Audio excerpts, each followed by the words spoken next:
Alright, we're gonna get started. Just wanted to have a little fun for a minute. Ha!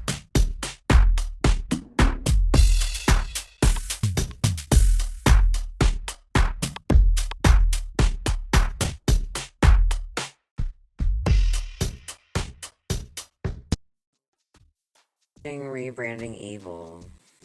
In our last video about the Church of Synanon and the CEDU legacy. We are a new channel, so we really appreciate the support. Please like and hit that subscribe button so we can continue to shed and bring more knowledge to light. I want to go ahead and give a trigger warning before you decide to continue listening, though. Our content is going to deal with child abuse, true crime, murder, sexual assault, and sometimes more than that.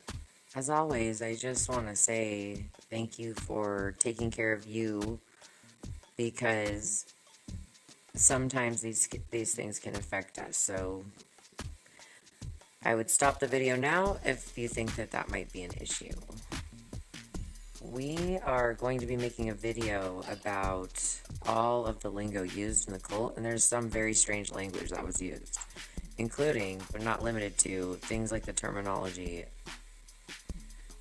We are going to be making a video that goes more in depth about the cult lingo used in Synanon and CEDU.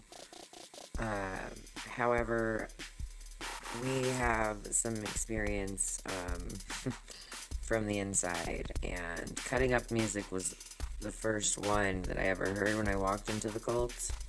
When I walked in, I instantly knew I was not in a school, but I was in fact in a cult. There was no doubt in my mind. When I told them I knew that it was an actual cult, they all looked at me funny. These people were so brainwashed. They looked at you like you were crazy if you recognized that it was a cult. I was looking at them like they were all, that I thought this as if everyone else that came in knew, didn't even notice. Like, that they all were dressed the same, looked the same, everything the same. Like, hair pulled back, shirts tucked in, no makeup, tan. It was summer, everybody's tan, no hair dye.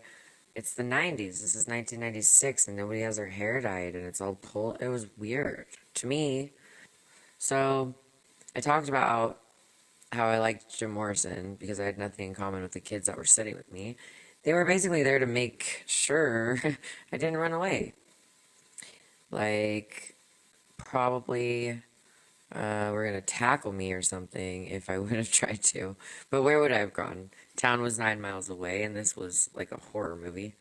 And I don't mean a good one. I mean like a B movie, low budget film. At this point, I was still fully tripping on LSD. Leftovers. I mentioned the Doors and Mr. Mojo Rising again.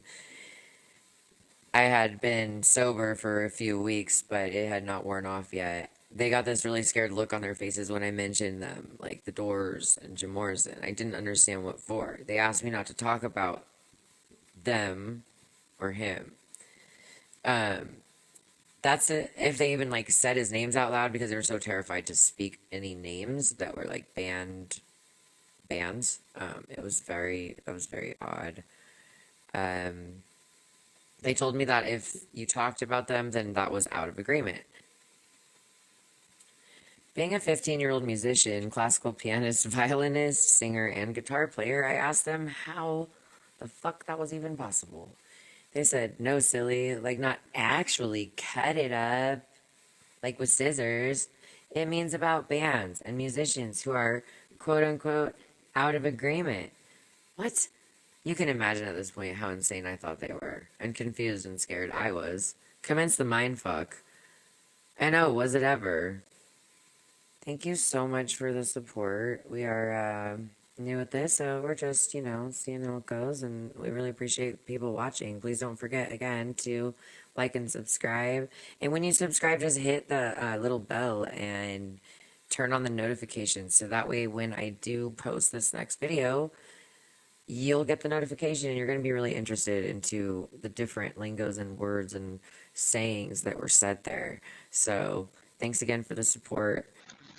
If you would like to email us, you can do so at Rebranding Evol. So rebranding and evil is spelled EVOL at gmail.com.